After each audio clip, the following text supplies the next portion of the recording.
Si vous avez cliqué sur cette vidéo, c'est sûrement que vous avez déjà joué à Titanfall 2, le jeu sorti en 2016 qui est mon jeu préféré. Et vous savez que, comme le capitaine Lastimosa l'a dit, On peut passer à l'autre moitié du métier de pilote, le Titan.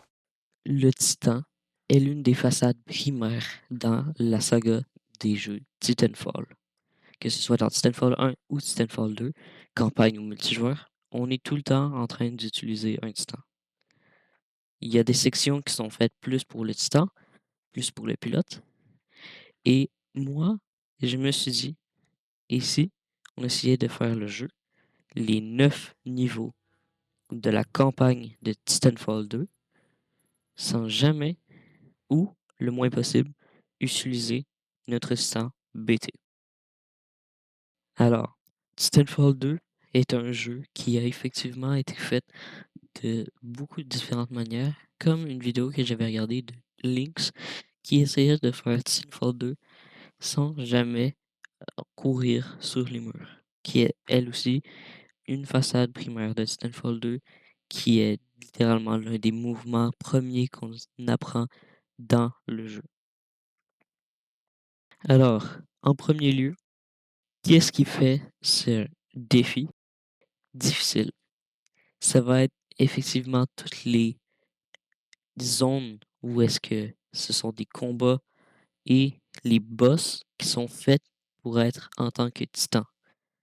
Les zones, ça va être plutôt facile parce que vous allez voir qu'on va pouvoir en passer quelques-unes et juste aller foncer directement.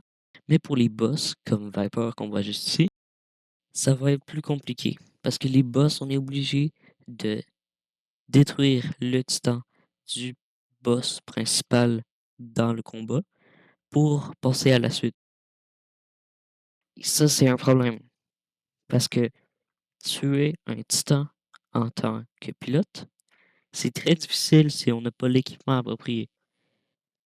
Et en campagne, c'est surtout beaucoup plus difficile parce qu'en multijoueur, on peut facilement, au début d'une partie, commencer avec les armes qu'on choisit comme des armes anti-titan. Il y a toute une section d'armes anti-titan qu'on peut choisir dans le mode multijoueur. Mais en campagne, on peut prendre ces armes-là, mais il faut les trouver. Ils sont pas très très courantes, même à dire rares. Alors ensuite, on va passer à pourquoi le défi est possible. Parce que oui, ça aurait pu être impossible. Mais le jeu nous donne la liberté, partout où est-ce qu'on est, de sortir de notre titan. Partout où est-ce qu'on est. Même dans des cinémas, ben non, pas dans des cinématiques, là, ça c'est sûr. Mais dans la plupart des zones où est-ce qu'on peut vraiment contrôler notre titan, on peut sortir de notre titan. Ce qui va rendre ce défi littéralement possible. Parce que sinon, on aurait été obligé de rentrer dans le titan. Alors, ensuite, les règles. Parce que oui, il va y avoir des règles. Je me suis imposé des règles. Parce que sinon, le défi allait être trop facile. J'aurais juste pu tricher par un manque de règles. Comme le fait de dire que oui, j'ai le droit d'entrer dans mon titan, mais c'est juste pour lui mettre une batterie. J'ai vraiment rien fait dans mon titan. C'est pour éviter ce genre de choses que j'ai mis en place des règles que je vais respecter tout le long de ma partie où est-ce que je vais essayer de battre le jeu sans bêter. Alors, les règles, on les voit maintenant. La première règle, dès que le jeu nous met par lui-même dans BT, je dois sortir au plus vite, de même quand je rentre par moi-même. 2, j'ai le droit à 3 essais pour faire les boss, si je n'ai jamais réussi à les mettre dans le noir. Et troisième règle, je n'ai pas le droit de faire ni des glitches, ni des sauts exorbitants pour passer toute une zone du niveau. Alors avec ça dit, nous passons à la vidéo.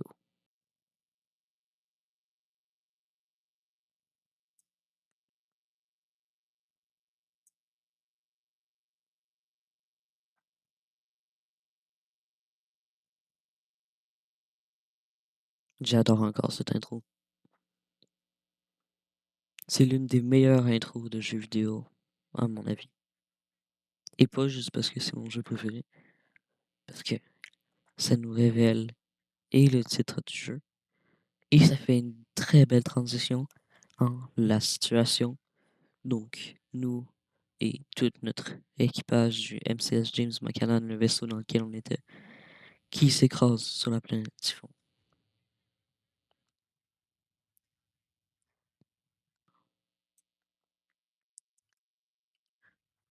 Donc, bien sûr, on va s'écraser. Et à part ça, le premier chapitre du jeu se passe très facilement. On voit la Simosa se faire tuer. On prend son équipement, son aérokit, son casque. On fait le parcours.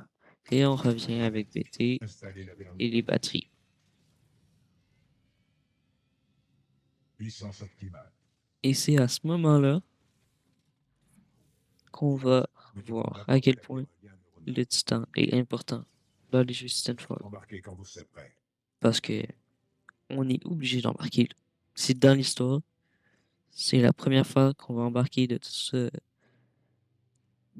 défi. Et on est pas mal obligé. Vous voyez le compteur d'embarquement qui vient juste de passer à 1. Il va rester à 1 pendant un bon bout de temps. Ça, je peux vous l'avouer. Il va rester à 1 pendant, je pense, plus de la moitié du jeu. Avant que, pendant toute la fin, ça va.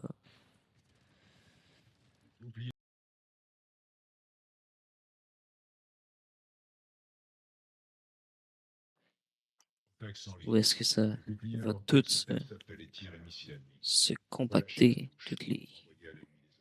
le nombre d'embarquements qu'on va être obligé de faire. Donc là, on fait la zone avec BT normale. Et dès qu'on peut prendre contrôle de BT, donc avoir les armes et le mouvement, c'est direct là qu'on peut débarquer de BT.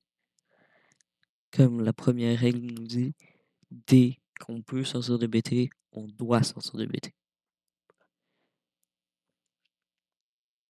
Je me cache là en ce moment parce que moi, c'est pas la première fois que je joue au jeu, évidemment. Et je sais qu'il va y avoir un autre titan ennemi qui va arriver. Donc, ben, je sors de BT puis je laisse BT le faire. Pendant que moi, je reste en arrière. Parce qu'à part des grenades, j'ai pas grand chose pour faire le combat.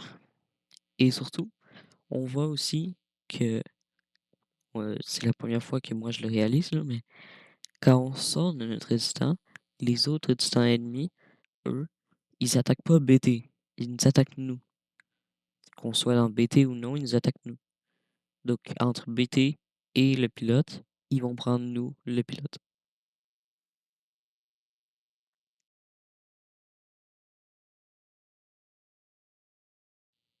Et on arrive dans l'autre niveau où est-ce que je débarque direct de BT.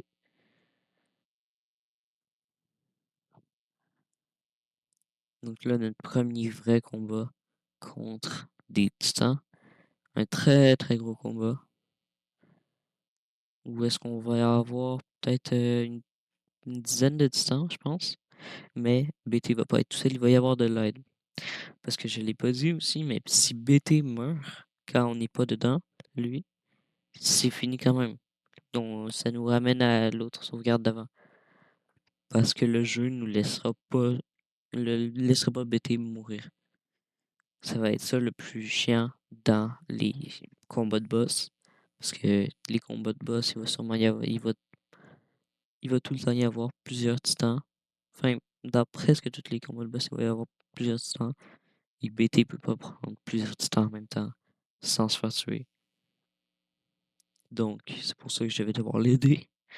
Et je vais l'aider avec l'équipement que je vais avoir trouvé. Comme là, par exemple, on voit, je l'ai pas pris encore, j'ai pas réalisé, mais on a vu que les soldats qui avaient là avaient des archers. Les archers, c'est une arme anti-titan. C'est un lance-missile, en fait. Un lance-missile guidé. C'est ça. Donc là, je viens juste de réaliser qu'il y avait un archer. Donc là, je vais sûrement aller chercher les autres, si je m'en souviens bien.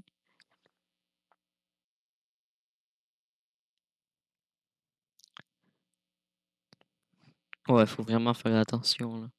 Parce que chaque chose d'un titan, que ce soit mêlée, une petite balle ou une roquette, tout ça, ça peut nous one-shot en tant que pilote.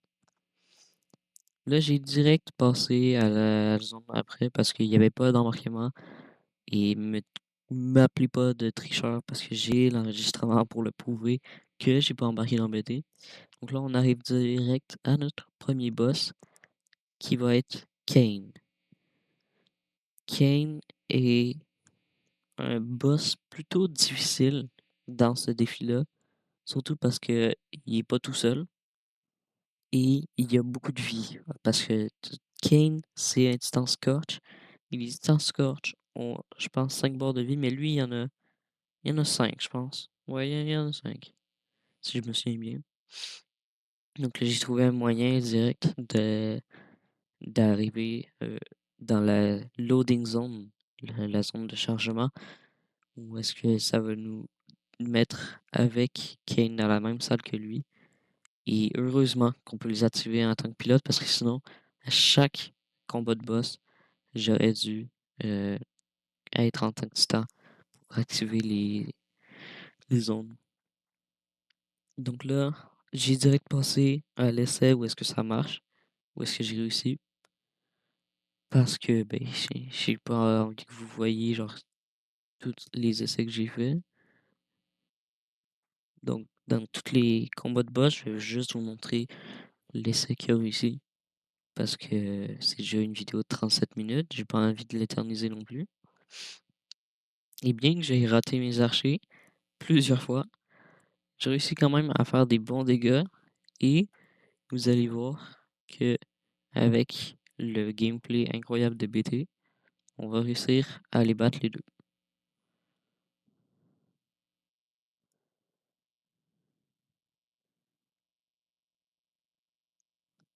Le but, évidemment, c'est pas de me faire prendre.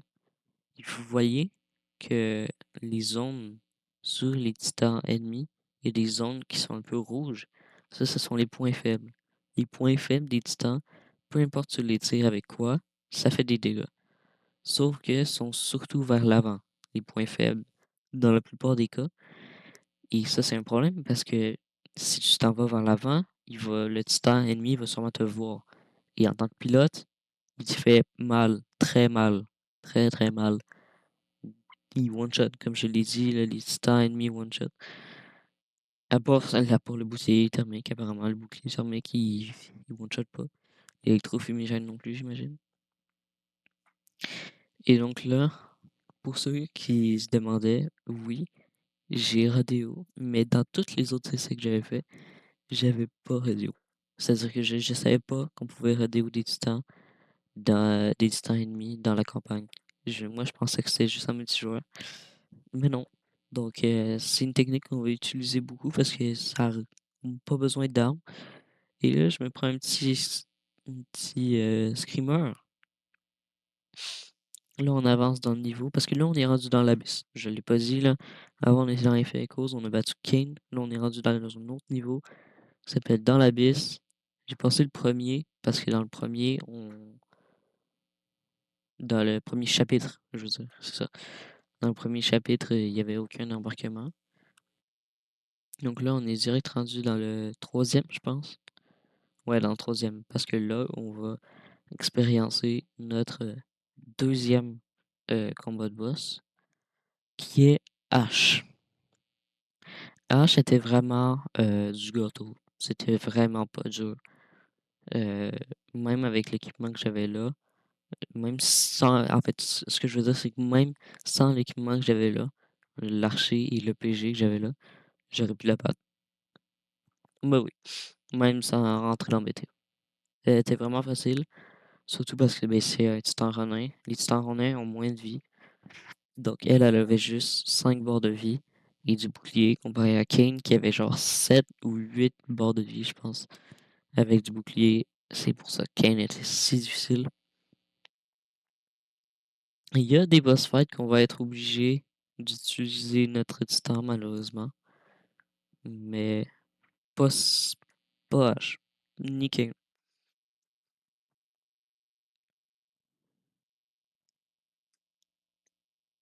Donc je lance bien sûr des Firestar. Les Firestar, c'est très bien contre les titans, là. Surtout si vous jouez en multijoueur, là. Faites ça, prenez des Firestar en multijoueur, c'est incroyable contre les titans ennemis. Ça colle, donc si vous arrivez à le mettre sur un titan ennemi, il pourra pas s'en débarrasser. Et en plus, ça fait des dégâts de feu. Puis les dégâts de feu, c'est genre la meilleure chose. Les dégâts anti-titan que tu peux faire dans Titanfall 2. Là, j'avais plus de munitions, puis plus de Firestar, donc j'ai laissé BD faire le reste. Et j'ai vu qu'elle était dans le noir. Donc, ben, j'ai rapidement été tuer tous les ennemis proches. Parce que je vous rappelle que si BT meurt, c'est fini. On doit recommencer à la au dernier point de passage. Donc, ok, ça peut être juste des petits spectres comme ça. Mais les petits spectres comme ça, quand BT est dans le noir, ça peut, ça peut donner le coup final. Ça, c'est sûr. Donc, j'ai enlevé tous les ennemis pour éviter que BT meure, puis j'aille refaire tout le combat de hache encore. Mais c'est bon, BT n'est pas mort. Et j'ai réussi à first try. Ouais, ouais. Le premier essai, ce boss, pas eu besoin de faire rien d'autre que spammer à l'EPG puis lancer des Firestorm. Donc, bien sûr, BT nous suit comme d'habitude. Et c'est parfait qu'il nous suit parce que sinon, on aurait dû aller dans lui à tous les endroits où est-ce qu'on voudrait le faire bouger. Donc ensuite, on a fini le niveau dans l'abysse. On est rendu à effet et cause. Je vous ai direct mis à effet et cause 3, la fin le dernier chapitre. Parce que dans effet et cause 1 et 2, il n'y a pas BT. Enfin, il y a BT, mais je pense qu'on ne peut pas entrer dans lui de toute façon. Donc, c'est ça. Mais dans effet et cause 3, il y a la fameuse zone où est-ce qu'on est pris dans le temps. Et on voit que si on retourne notre tête, quand on est dans cette zone-là, on peut voir BT. On est sorti de BT en fait. Donc moi, ce que je me demandais, c'était si ce serait possible d'activer la zone où ça se passe, où est-ce que tout s'arrête sans BT. Et oui, et oui, heureusement, c'est possible. Vous voyez, ouais, justement là. Donc, on va aller chercher l'arche, la signature énergétique de l'arche, comme d'habitude, comme dans chaque campagne de Titanfall 2. Et ensuite, on va direct passer au prochain niveau, qui est la balise. C'est ça, la balise. Donc, on arrive sur BT, mais on n'est pas dans BT. On n'est pas dans BT.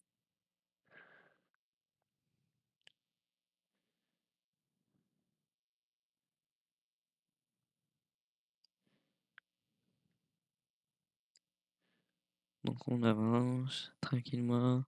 On découvre la balise. BT, il fait son monologue, comme d'habitude. C'est vrai que BT, il adore parler, hein. Il parle, il nous explique des choses, mais la première fois que tu fais la campagne, c'est plutôt logique, mais après ça, ça devient plus dur à, à écouter. Il te redit des choses que tu sais déjà. Puis j'imagine que c'est plutôt comme ça dans toutes les autres campagnes. Donc là, on voit bien la fumée toxique, le brouillard qui nous tue. Donc j'essaie de trouver un chemin à la tour de contrôle. C'est-tu une tour de contrôle? Je sais plus comment il appelle ça. En tout cas, j'essaie de trouver un chemin là-bas sans BT parce que BT nous permet de marcher dans cette brume sans prendre de dégâts.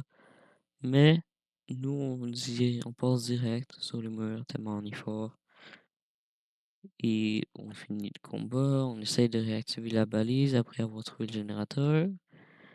Et on voit bien que l'IMC a ramené ses miches. Donc, c'est chiant, je sais, mais on doit embarquer dans BT. Parce que j'ai tout essayé, puis sans glitch, on peut pas sortir de cette salle de contrôle sans BT. Donc, c'est la deuxième fois qu'on rentre dans BT. Et c'est pas mal à la fin, hein. Après ça, il nous reste 3 niveaux, puis c'est tout. C'est le C'est ça, 3 niveaux. Il reste le dans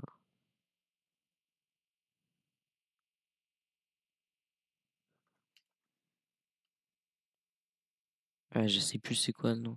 En tout cas, il nous reste 3 niveaux après ça. Puis vous imaginez qu'il y en a 9. Donc, on a fait la moitié du jeu en seulement un seul embarquement.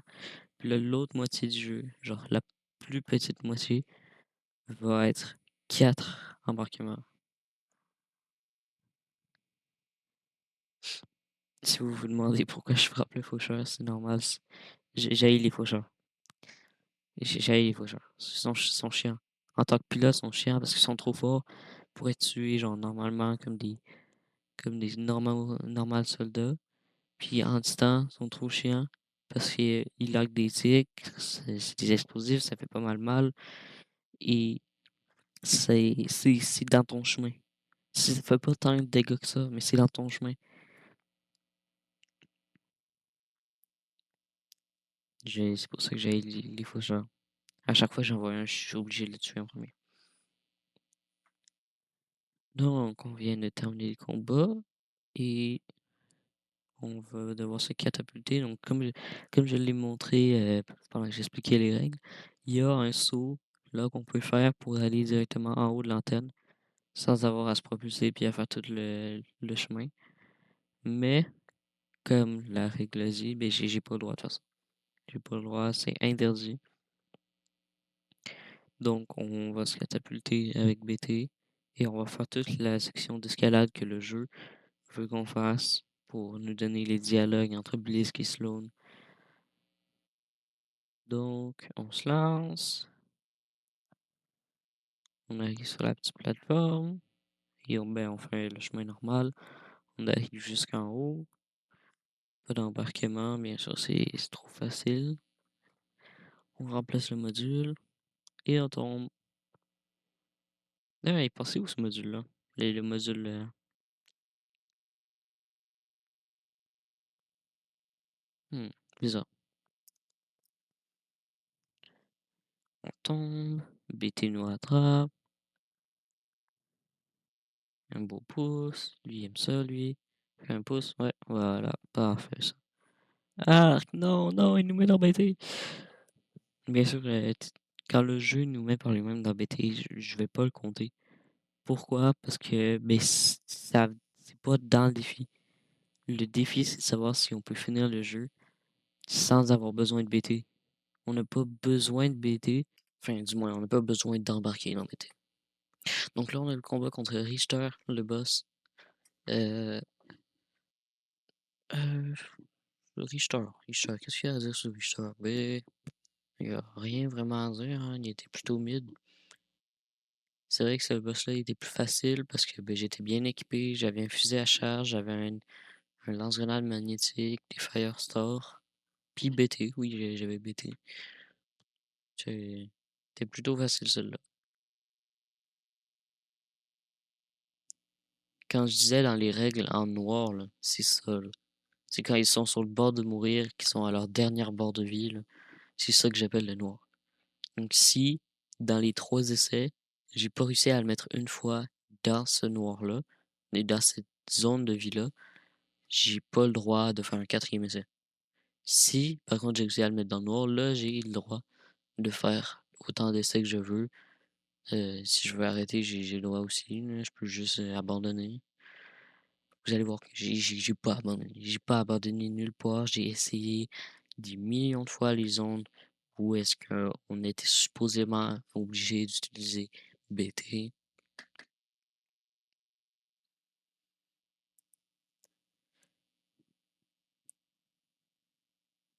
Et donc, on active la balise comme d'habitude. Pas besoin d'embarquer dans BT pour monter dans la salle de contrôle, heureusement, parce que là, ça aurait été déprimant. Deux embarquements par un niveau à cause juste d'une mécanique. On est obligé d'utiliser BT pour activer la descente ou la montée de l'ascenseur.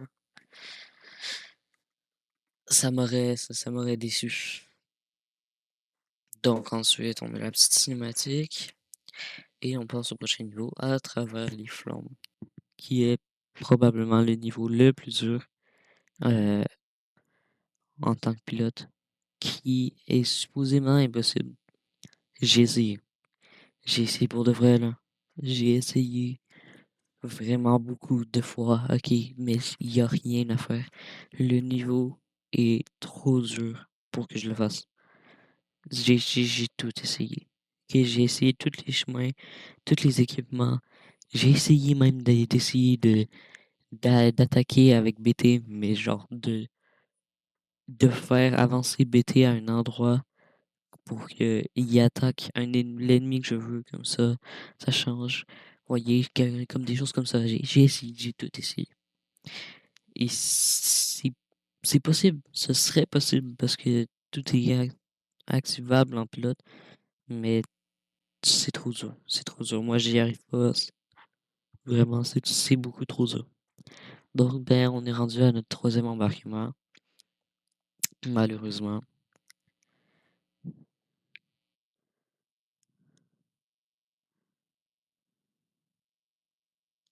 Sinon, le reste du niveau, ben, c'était plutôt normal.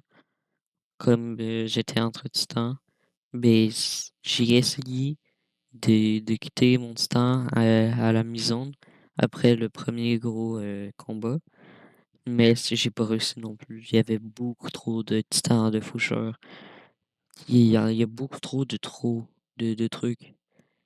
C'est ça. Il y a trop de choses en même temps. C'est pas possible en tant que pilote. Ok, je pourrais bien détruire un, deux, trois titans en tant que pilote. Mais là, il y en a pas un, deux, trois, là.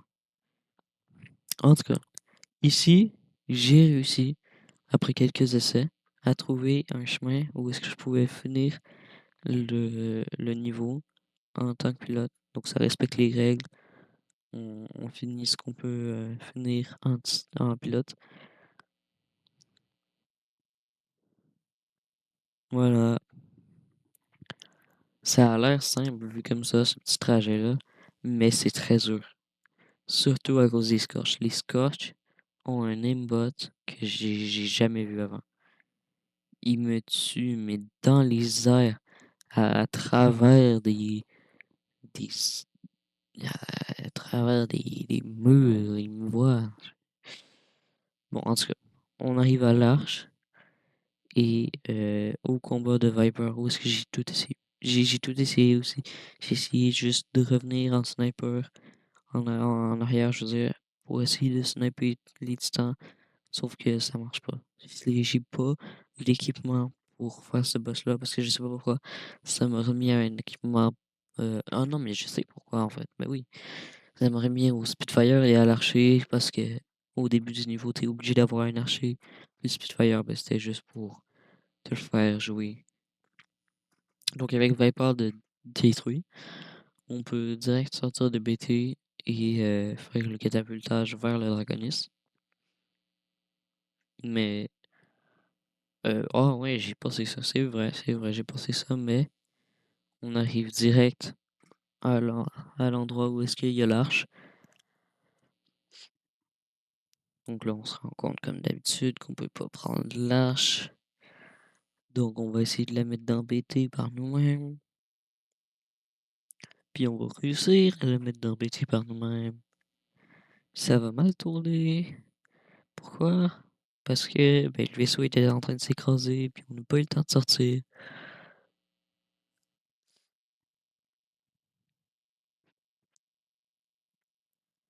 Donc on met l'arche dans BT. Et kaboum!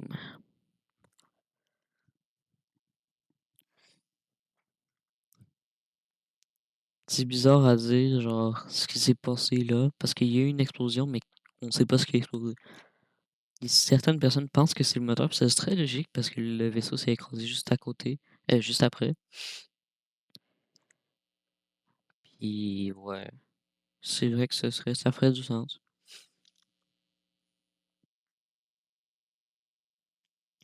Le moteur qui a explosé, mais ils nous le disent pas. Il y a juste eu une explosion, puis c'était pas le, le, le, le crash qui a fait ça. Parce que ben, le crash est arrivé après et on sait parce qu'on l'a vécu le crash après l'explosion. En tout cas, c'est fini avec ça. Après l'arche des Distorteurs, le dernier niveau. Donc on se fait menacer par Blisk.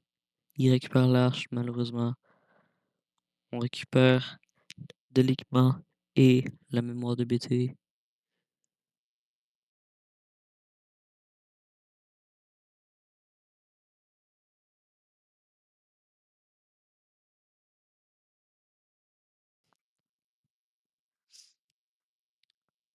Donc on est déjà rendu à 4, comme on le voit là. Petit lag là, je sais pas ce qui s'est passé, mais c'était dans le jeu, je pense. En tout cas, on continue comme d'habitude. On va chercher notre ultra distant, on met de la mémoire de BT dedans, donc ça devient BT. C'est comme ça que les titans marchent. C'est pas un titan, c'est juste un châssis normal. Mais quand tu mets une mémoire, ben, ça devient n'importe quel titan que tu veux. Cette zone-là aussi, j'ai essayé. Même avec l'aide des vaisseaux, c'est pas possible. On est obligé d'aller dans BT. C'est, là, c'est vraiment impossible. Si quelqu'un arrive à le faire, ok, je lui donne la médaille de meilleur joueur de Titanfall 2, de Titanfall, peut-être même du jeu vidéo. C'est impossible. Ok? C'est impossible. Je vraiment, là. Donc, on arrive à l'endroit où est-ce que Blisk et Sloan sont là. Euh, et même là, j'ai essayé Sloan. Gros, ouais, il est pas possible en tant que pilote. Mais heureusement, ben, on était déjà en tant que titan. Donc, ça nous met pas plus d'embarquement. Et c'est ça. Le combat de Sloan, comme d'habitude, là. Je veux dire, c'est sûr que c'est facile en tant que titan. Ça a été fait pour être en tant que titan. Donc, on tue Sloan et on enlève l'arche. Donc, à ce moment-là, c'est juste la fin de la campagne normale.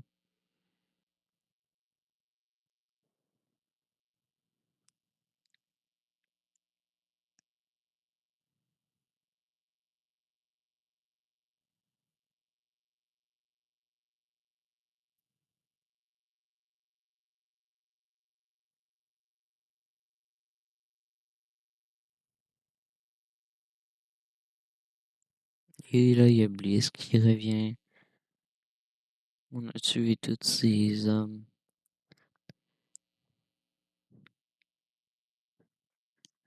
Il est fâché contre nous, mais il a pas été payé pour nous tuer. Donc, il va pas nous tuer. Il est tranquille, non. Et on va pouvoir arrêter l'IMC. C'est avec de la chance, peut-être. Si BT arrive à se réveiller.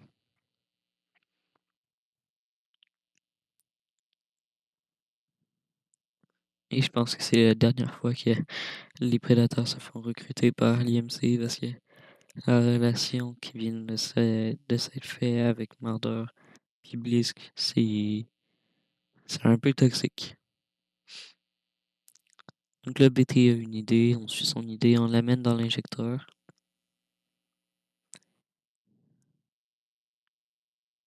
D'ailleurs, je sais pas si vous avez vu un petit oubli de la part des développeurs, mais la peinture des bras de BT qu'on voit là, c'est la peinture normale des bras de BT. La peinture verte, blanche et orange. Pas la nouvelle peinture qui est supposément la peinture qu'on a là, le orange et gris de FS 1041 dans lequel on a injecté la mémoire de BT. Vous voyez, donc là, on voit très bien que c'est pas la même.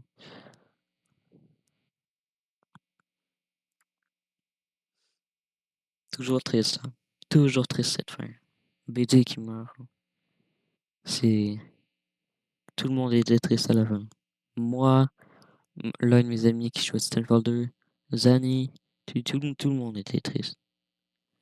C'est ça me fait encore de la peine. BT méritait pas de mourir comme ça. Mais il est pas mort. Parce que je vais pas le montrer là, mais à la fin des crédits, en fait, on voit un message en code Morse qui vient de la lumière du casque de Cooper qui dit Cooper. Le message en code Morse dit Cooper. Cooper étant le nom que nous donne BT. Donc on sait que BT est encore en vie, sûrement dans un casque, n'importe où, mais il est encore là. Et ça fait plaisir.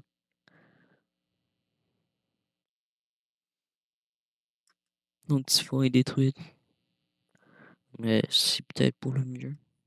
Je veux dire, il y avait rien sur Typhon à part des bases de l'IMC, de la faune sauvage, plutôt très sauvage. Puis ça a sauvé Harmonie aussi. Puis Harmonie, c'est incroyable.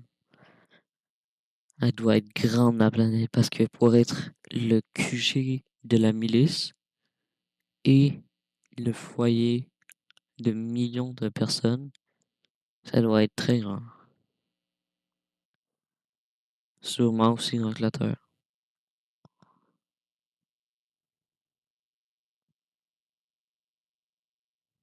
Merci d'avoir regardé la vidéo.